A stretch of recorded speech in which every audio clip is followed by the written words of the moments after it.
Hello and welcome to the 7th episode of No Automation Challenge. Since recording of the last episode, there were a few updates for SuSy, so I need to catch up on some things, mainly loop. For now done with soybeans, but today I will work on petrochemistry and maybe do loop this way later. But first, batteries.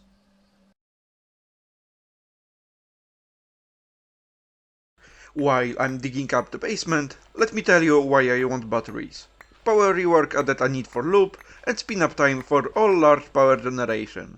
This means producing power on demand is inefficient. Normally, you'd not care as much, as fuel is easy to get and loop is easy to automate. But me? I spent 4 hours making 3 steel drums of loop, so I better conserve it. And batteries, of course, store power, which means I can disable my turbines when batteries are full. The only question is which batteries do I use. Since I am in HV, I can make HV buffers, and luckily there are HV batteries from the recent battery rework. 1 million EU for one is not a lot, but a stack of them is over 80 million EU. So let's start the production. First up are battery hulls, made of steel and plated with nickel. For nickel plating I need Watts buff electrolyte, made of nickel salts and boric acid. For a second, I forgot I can do it with borax and started preparing to get it through brine. And for that, I needed cellulose acetate mesh. And just when I wanted to go out to look for solar brine, I checked J. I made the electrolyte and plated the hulls. Electrode frames also need nickel plating. For a stack of batteries, I need 28 stacks of iron to free oxide. 12 stacks of iron were reacted with water to produce it, and hydrogen as a byproduct. Not really tied to the subject, but one of the updates changed graphite electrodes, and all of them became invalid. That means I have to make them again. This time they need to be baked in resistance furnace with some carbon. And by a game error, I suddenly had a place to put it in my machine wall. Carbon paste for electrodes needs coke and pitch, produced from distilling coal tar. As you might remember, I distilled some previously, but it turns out I got asphalt from it. Some new distillation, some baking, and I could resume aluminium production and get back to batteries. The other material needed for batteries is 20 stacks of nickel hydroxide. First, make nickel chloride by roasting nickel in chlorine. Then react it with potassium hydroxide. But for that much, I need 8 full steel drums of it. Unlike sodium hydroxide, I don't have nearly 100 stacks of rock salt, so I need to mine it. If not for MIBC, I'd use a clarifier and a flotation vat for much higher rate, but sadly I have to use the old centrifuge way. Looking back at it now, I should have replaced energy hatches with MV ones, since 8 drums of potassium hydroxide took over an hour to make, and I had to make 4 drums more. Batteries need a liquid electrolyte, which is also potassium hydroxide. Combined, 12 stacks of potassium hydroxide are needed for stack of batteries. With all the materials in crate, I made the batteries. Place the buffers near the steam reactor and fill them with batteries. And the whole base was rewired so that the steam reactor is my main power source. And now I have over 80 million power in Rise of Supersymmetry. With this I can easily defeat the armies of oil processing.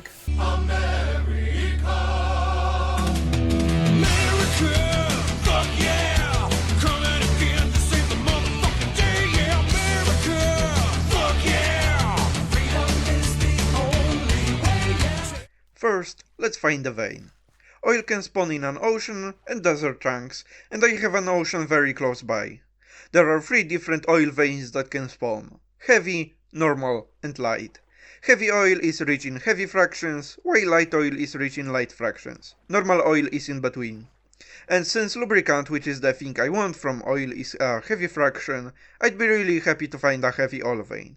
And luckily I did, and it's even almost 600 liters per second, which is the highest richness of vein. Now for the machines. To power the drilling rig, I chose the standard LST and HX combo. And I will run the rig with MV hatches since it's a bit faster and uses full LST output. I took my stainless steel drum of water, a drum of lava, and 20 drums for oil and built a setup. The LST spun up, and I started collecting oil. Even with 900 liters per second, it took over 20 minutes to drill, and I had to refill my water drum once. But when I finally filled the drums with oil, I swam back to my base to start preparing for pre-processing. Raw oil must first be mixed with water. Diluted oil is then debrined in electromagnetic separator. Oily brine is centrifuged to get back oil and brine. Desalted oil is finely heated and later distilled with dense steam. Machines are HV tiered, so you don't have to wait as much. The oil is distilled in a 5-layer sieve distillation tower, with the heaviest fractions being outputted at the bottom. The heaviest is atmospheric residue, and I will process it first. I will heat a few buckets of it in a tube furnace to get coking residue. Then I will distill the rest in vacuum distillation tower for lubricating oil and lighter fractions. For that, I had to expand my old vacuum DT. And for that coking residue, I'll need a coking tower. And for that, I needed HV circuits, which I have run out of. That also meant that I have finally run out of polyethylene. After 3.5 episodes, I needed to make more. But this time, I could use a Phillips catalyst, so it's cheaper and faster. With this short detour done, I made the circuits and built the coking tower. It is used to coat the coking residue. It gives coking effluents, which can be used to distill vacuum oil residue and give back coking residue. It loops without any loss, and after I was done with it, I had 8000 green coke. Next up is heavy gas oil. From the initial distillation, crude version of it is produced and it needs to be treated. First, distill it with then steam, then heat and hydrotreat. But for hydrotreating, I need a catalyst. Hydrotreating catalyst is made of nickel nitrate and fine gamma alumina. Somehow, you need a ball mill to produce it. And the ball mill is one of the most expensive multiblocks. One shell head is 13 steel ingots, and I need 40 of them. And also 98 mill shells, 8 steel ingots each. This one machine costs almost 2000 steel ingots, and it only replaces forge hammers in ore processing. But at least it looks cool. Hydrotreated heavy gas oil must now be distilled again in sieve distillation tower to get rid of sulfur. Crude light gas oil has to be mixed with diluted sodium hydroxide solution. Alkali treated light gas oil is then heated and hydrotreated. Hydrotreated light gas oil must now also be distilled to get rid of sulfur. The sulfurized heavy and light gas oil are now ready for cracking. Hydrocracking cracks the fractions into lighter fractions, but it uses a lot of hydrogen, which I don't have much of, and it needs a catalyst with tungsten, which I can't process right now. The only option for me is steam cracking. With an oil cracking unit, I steam cracked both heavy and light gas oil and distilled it into hydrocarbons, and only one of them requires further processing. After cracking both the fractions, I had almost 7 drams of pyrolysis gasoline. I can turn it into gasoline, or distill it into BTEX, pyrolysis raffinate, and C5 fraction. I think the answer is obvious. Pyrolysis raffinate can only be mixed into gasoline, and C5 fraction is distilled into pentane, isoprene, and cyclopentadiene. I can't do anything with them yet, but at least I have them now. Next are atmospheric overheads, which need to be desoured by phase separation. Crude naphtha is distilled into debutanized naphtha and fuel gas. Debutanized naphtha is separated into heavy and light naphtha, which are both hydrotreated and desoured. Light naphtha, at the very low cost of hydrogen, is turned into raw isomerate. First by just that reaction, and later by addition of isohexane-rich stream, which is produced by distilling raw isomerate. Isomerate is then mixed into gasoline at a very good rate. And as for the mole fuel fractions, kerosene is distilled with dense steam, treated with alkali and hydrotreated. It can be used as a fuel and later for extractants. And fuel gas is simply desulfurized with ethanolamine. It can be separated into butane and propane, but I won't do that right now. And finally, lubricating oil. It needs to be dewaxed, and that is done by a mix of dichloromethane and dichloroethane.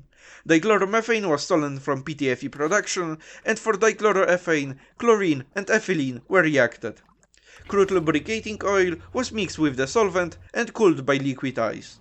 Cold lubricant mixture was phase separated and distilled to get back solvent and lubricating oil. Slack wax was crystallized to get more lubricating oil, and paraffin wax, which can be melted into lubricating oil. And the sulfuric lubricating oil is hydrotreated and desoured. In the end, this is how much I got. 25 drams of gasoline, 2 drams of lubricating oil, 14 drams of fuel gas, 32 drams of hydrogen, 20 of methane, 24 of ethylene, and 11 of propene, and a bunch of other hydrocarbons not worth mentioning. And this is the end of this episode. I thought petrochemistry would be painful, but actually, it was kind of enjoyable. And now I don't have to farm for ethylene. For the next episode, I'm planning to do HV electronics, to try to get them before the circuit rework.